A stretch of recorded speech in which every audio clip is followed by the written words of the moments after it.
Hare Krishna, Namaste, Chapter 18, Sloka 66, Part 17. Sarva-dharmān parityajya, mām ekaṁ śaraṇaṁ vraja, ahaṁ sarva-pāpebhyo, mokṣayiṣyāmi ma śucaḥ. Abandon all varieties of religion and just surrender unto me. I shall deliver you from all sinful reactions. Do not fear. From the previous sessions, we have studied that bhakti that happens on a regular basis is different from the bhakti yoga that's mentioned in the Upanishad as upasana. Bhakti yoga, which requires strenuous effort from our side. There are certain challenges in performing bhakti yoga. In this session, we'll learn those challenges. The first challenge is birth. For one to perform bhakti yoga as mentioned in the Upanishad, one should be born within the first three varnas, brahmana, kshatriya or a vaishya. Because the upasana can be only started in the body secured at birth, let's understand very clearly, bhakti anyone can perform. Doesn't matter which birth they take into. But the bhakti yoga process, which is called upasana, which is vidya, dhyana, as it's mentioned in the previous session, the 32 vidyas, certainly requires one to be born in a brahmana or a kshatriya or a vaishya family. Otherwise, one is not qualified to perform such a upasana. One may say, well, there are great devotees who doesn't fall into these three varnas. How are they performing bhakti? As we said, bhakti can be performed by anyone. But the upasana mentioned in the Upanishad certainly requires to be born in these classes.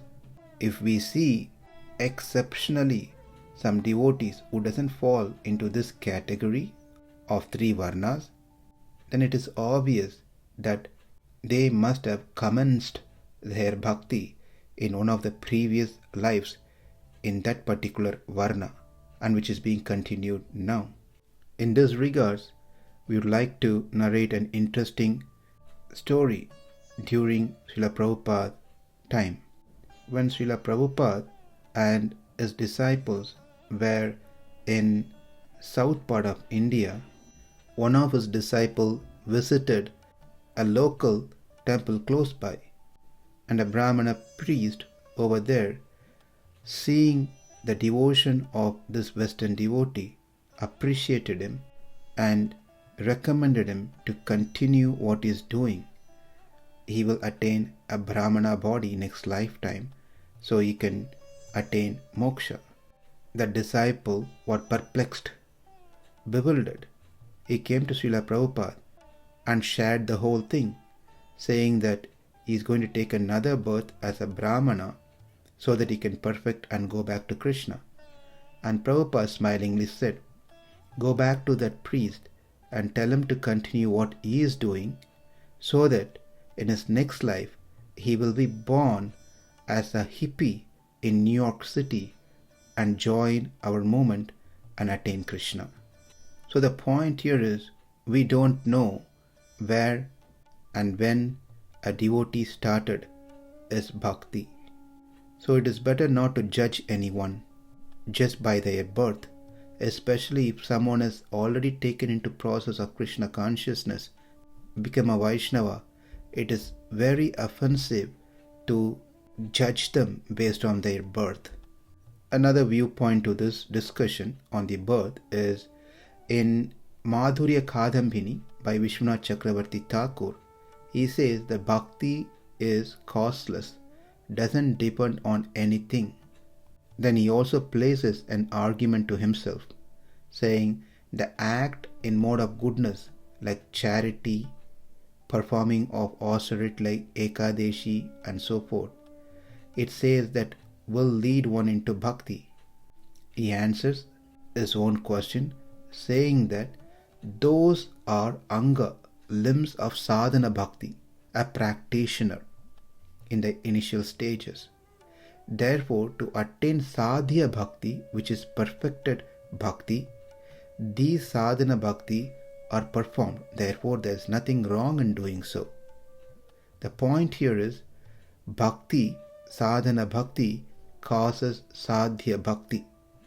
That means bhakti causes bhakti. Another point, it is through devotees' mercy that one gets bhakti, or their bhakti get invoked. But even accepting the devotee's mercy as the cause of bhakti, still the cause of that mercy is bhakti itself that resides within the heart of that bhakta. Without the devotee having bhakti, there is no possibility for him giving mercy to others. Bhakti causes the devotee's mercy, which causes bhakti in another person. Bhakti causes bhakti. In other words, one receives Lord's mercy through the mercy of the devotee who bestows it. In many cases, we can realize that we got some fraction of bhakti due to a bhakti which has been carried by a bhakta. Even this is applicable for those who are born in a devotee family, because the parents carry the bhakti in their heart that is getting bestowed in their child's heart. So birth is the biggest challenge in one sense, because unless one is not born into 3 varnas, then one will not be able to perform bhakti yoga. And if one is not born in this 3 varnas but still performing bhakti, that implies that they have done all necessary requirements in many previous lives. Otherwise, their heart will not be so fertile to receive the mercy of bhakti through a bhakta. So the key challenge here for one to perform the upasana that's mentioned in the Upanishad, as we saw in the previous session, requires one to be born in one of these 3 classes. Now the second challenge is knowledge of Shastras. One should know the Shastra properly. One may say that bhakti is free from jnana and karma, but that is for the advanced devotees like gopis of Vrindavan. For normal people like us, unless we are not involved in activities, karma, and cultivating knowledge, jnana, we will not be able to develop that level of bhakti. If jnana is questionable, someone argues there's no need to have jnana, then why even we have to have Bhagavad Gita, which is full of knowledge, is wisdom of knowledge? Then why do we have so many literatures given by great acharyas in the topic of bhakti? One may argue saying, well, it is stated in the scripture, Anya abhilashita sunyam jnana karmadi anavritam anukulyena krishnanu shilanam bhaktiruttama. The pure topmost bhakti is one which is free of karma and jnana. Here is a statement which clearly states pure bhakti is free of jnana and karma. Well, we should understand what it says. The karma which is mentioned here is that activity which does not drive one for material profits, material gains, or material desires, pleasures. Such karmas needs to be given up. And the jnana that has to be given up is the philosophical speculation, studying the scriptures and coming out with their own understanding of what God is, what Jivatma is, what this Prakriti is. So let's be very clear. Jnana that is said not required for bhakti is kevala jnana, that knowledge which is devoid of Krishna. Karma that is said not required for bhakti is kevala karma, karma that is devoid of Krishna's service. So it is important that one cultivate knowledge of the scriptures. Otherwise, what is the value that we even do this Bhagavad Gita every single day? These are simply to invoke, develop bhakti towards Krishna. So, Bhakti Yoga requires a knowledge of proper understanding of the scriptures. For one to understand the scriptures, one should know the language. The language is in Sanskrit, and learning Sanskrit has its own challenges. It is the most sophisticated language, rich language, requires years of studies. Even knowing the language, one may understand the content of the scriptures differently. Therefore, this is the challenge. First challenge is birth. One has to be born as a Brahmana or Kshatriya or a Vaishya. Second challenge is having a complete and proper knowledge about the Shastras. Now let's see the third challenge, which is following the disciplines. One must know the Shastra well, and the second thing is one must follow the disciplines prescribed in the Shastra. It is not just having the knowledge of the scriptures is sufficient enough. One should be able to apply that in practice. And these disciplines mentioned in the scriptures are certainly difficult, but one must practice them without fail. The process of Bhakti Yoga needs to be meticulously followed without breaking any rules. If we break the rules, again, our goal of attaining Krishna is questionable. So, three things: birth, knowledge of the scriptures, and following the disciplines mentioned in the scriptures. Number 4 is delay in securing liberation. One who does not mind in the delay in securing mukti, liberation, can easily adapt the path of Bhakti Yoga. Why? Because there is no guarantee that this life is going to be the last life for a Bhakti Yogi.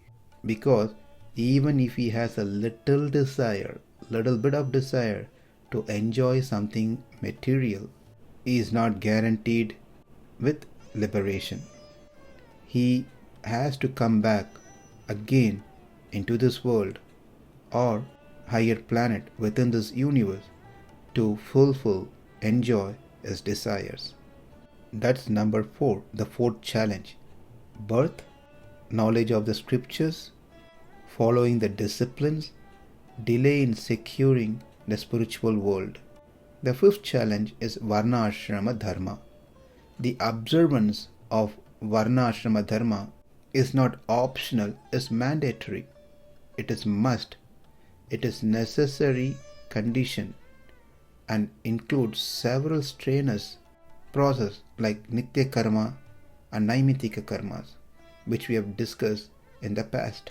If one fails to follow the nitya naimitika karmas, one will accumulate papa karma. No one is an exception in this case of varnashrama dharma. So, that is number 5. Birth is a challenge. Second, knowing the Shastras is a challenge. Third, following the disciplines prescribed in the Shastra is a challenge. Number 4, delay in securing spiritual world is a challenge. And number 5, varnashrama dharma, the nitya naimitika dharmas, needs to be followed. The next is antima smriti. That's number 6, which means unless and until one remembers Krishna at the time of death, one cannot attain Krishna. One will be able to remember Krishna only when one's karmas are all removed, and that is being his last birth. So challenge here is to remember Krishna at the time of death. The responsibility of remembering Krishna is in our hands. If we fail to remember, we will fail to attain Krishna. Krishna said in the 8th chapter, Antakale chamameva smaran muktva kalevaram yap prayate samadbhavam yati nasti atra samshayah. Whoever at the end of his life quits his body remembering me alone, at once attains me. Of this there is no doubt. Well, what in case if we don't remember you at the time of quitting the body, Krishna? In the next verse, Krishna says, Yam yam vapi smaran bhavam tvajatyante kalevaram tam tam eveti kaunteya sadatat bhava bhavitaha. Well, if you don't remember me, you remember something else, then whatever state of being one remembers when he quits his body, O son of Kunti, that state he will attain without fail. This is why in Mukundamala Stotra, King Kulashekara very cleverly used his God-given intelligence in making proper prayers. He says, Dhiviva bhuviva mamastu vasaha narakeva narakantaka prakamam avadhirita sharadhara vindo śaraṇote marane api chintayami. He says, my dear Lord, I really don't care after I quit my body whether you put me into the heavenly planet or in hellish planet or make me take birth again into this earthly planet. I don't care about any of these things, but I really care and afraid of one thing, which I beg you to help me. That is, marane api chintayami. At the time of me quitting my body, let me remember your 2 lotus feet. Avadhirita sharadhara vindo śaraṇote marane api chintayami. Let me not forget your lotus feet. You kindly help me to remember your lotus feet at the time of my death.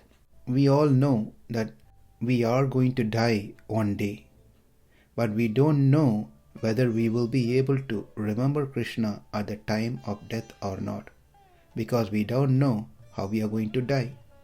Even if we are dying in a peaceful condition, not sure whether we will be able to remember Krishna's lotus feet.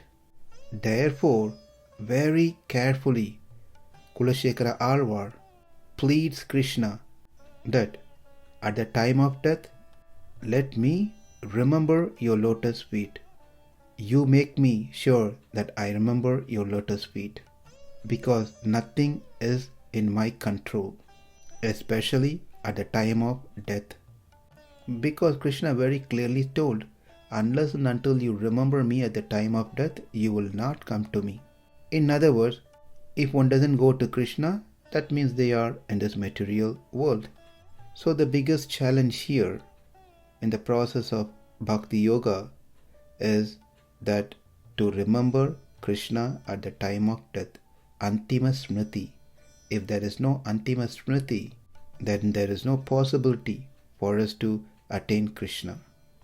Challenge because of birth, challenge in knowing the Shastras, challenge in following the disciplines, challenge in securing liberation, challenge in Varnashrama Dharma, challenge to remember Krishna at the time of death, and one more challenge, that is removal of karma. This may sound another contradiction to our general understanding, but let's understand. Karma Yoga cannot remove prarabdha karma. Well, how can you say this? Bhakti has the power to remove all the karmas. Yes, but we are also equally powerful to accumulate papa karma in less than few seconds. That's the size multiplied by the karmas that's been removed by bhakti, which may require multiple Brahmas lifetimes to drain them. Bhakti is powerful and we are equally powerful. Bhakti is powerful to remove all the karmas. We are equally powerful to accumulate more karmas in less than seconds. Here is another question.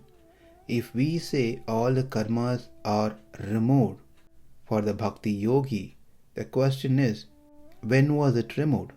If one says, right away when they take the process of bhakti, when they commit themselves, then the question is, why do they still live in this world after all the karmas being removed? We live in this world because of our karma. Karma is a holding factor. If we don't have any karmas, then we are liberated. We are not qualified to stay in this material world. We must be transferred to the spiritual world. So the argument here is, if all the karmas are removed, then why are we here? One may say, well, it's Krishna's choice whom he wants to take back to the spiritual world and whom he wants to leave them here for some time. If that is the response, that means Krishna is partial. Yes, he is swatantra, he is completely independent, he can do what he wants to do. But on what basis he does this one? One may say, well, the special ones are selected for some mission. We should know we are not those special ones. Then why are we here? Now one may say, well, if all the devotees who are committed departs immediately from this world, then who is going to carry on spreading the mission of Krishna? The response to that is, we don't see everyone who's committed in the process of bhakti is preaching. Sometimes some are not even engaged any of the devotional service. In that case, why are they still here in this world? They must be liberated. Well, that is because they have to get purified before they can go to Krishna. Our question to that response is, when is that purification is going to happen? When will that get completed? And the response we are going to get is, it all depends on individual practices, commitment, and their faith in the process. It may take quite a bit of lifetimes. Then it is very clear for us that it is not going to happen to us in this lifetime or any time sooner. And more I stay in this world, the more that I am going to accumulate karmas. This is going to be a vicious cycle, never-ending story. I am taking birth continuously to remove my prarabdha karma. As I take, I am also accumulating new karmas. So the challenge here is that Bhakti Yoga will take many lifetimes for one to complete his prarabdha karma before one can leave this world to attain Krishna's lotus feet. There is no doubt that Bhakti Yoga is glorious, is great, a topmost yoga, but there are challenges involved in that. It is challenge if one is not born into one of these three varnas.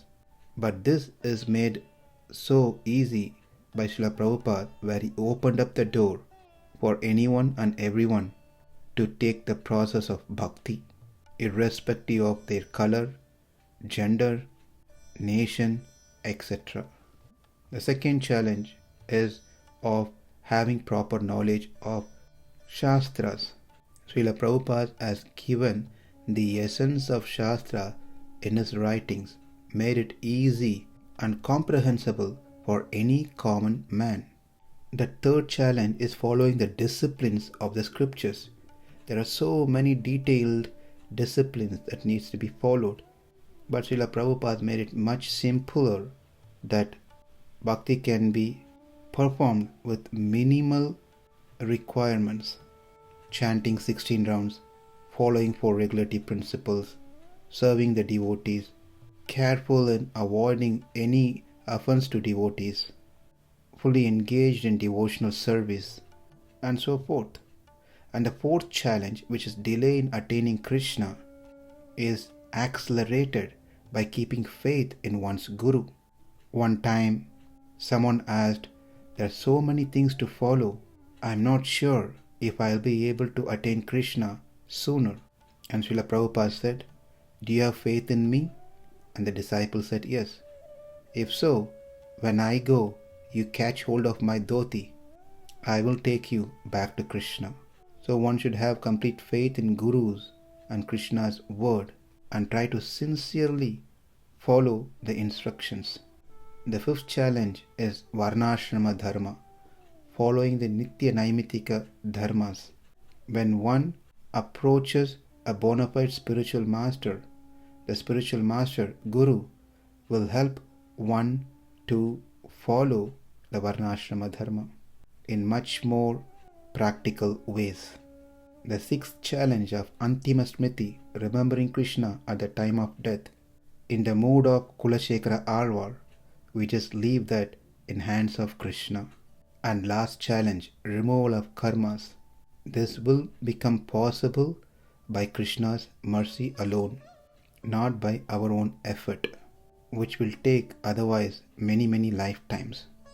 So the conclusion of this session is that Bhakti Yoga becomes a challenge if one wants to follow the sequential process as mentioned in the Upanishad, to practice one of the 32 Vidyas, for one to satisfy Krishna's demand in 65th Sloka, Manmana bhavamat bhaktaha madhyaji namaskuru mame vaishyasi satyam te pratijane priyosami.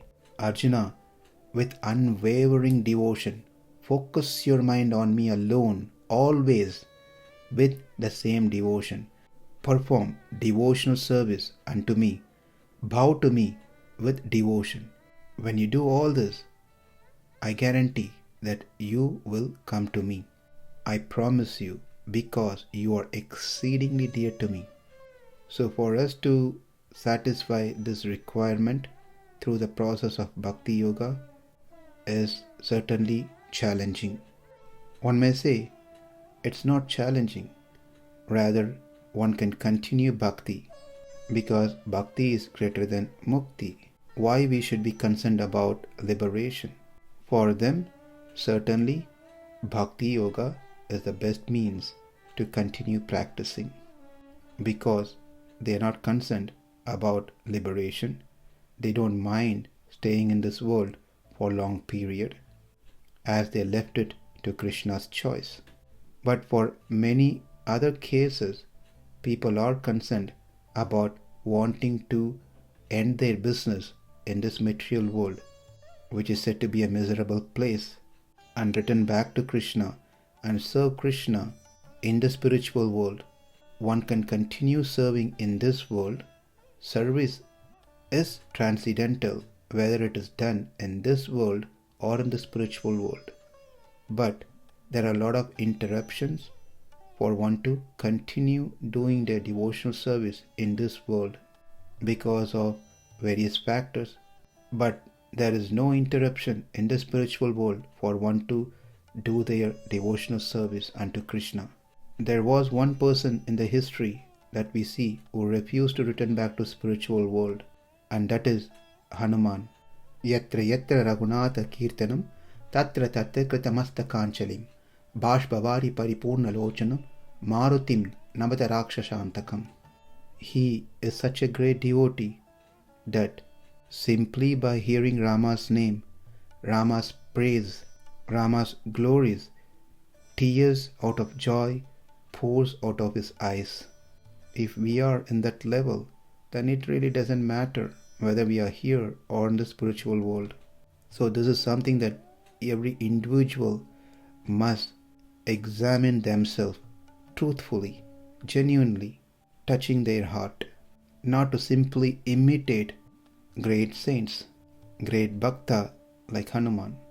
So to conclude, Bhakti Yoga, the Upasana method recommended in Upanishads, has its challenges.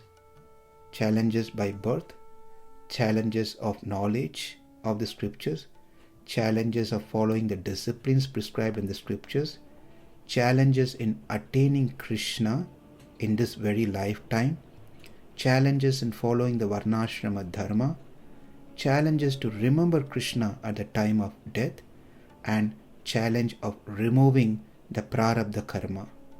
With these challenges, what other options left? We know Bhakti Yoga is the topmost yoga. It will surely take us to Krishna. There is no doubt about that. But it has some challenges. Is there any other options left? Answer is yes. That is Sharanagati. As mentioned by Krishna in this sloka, Mam ekaṁ śaraṇaṁ vraja. This will be the topic for our next session. Thank you. Hare Krishna.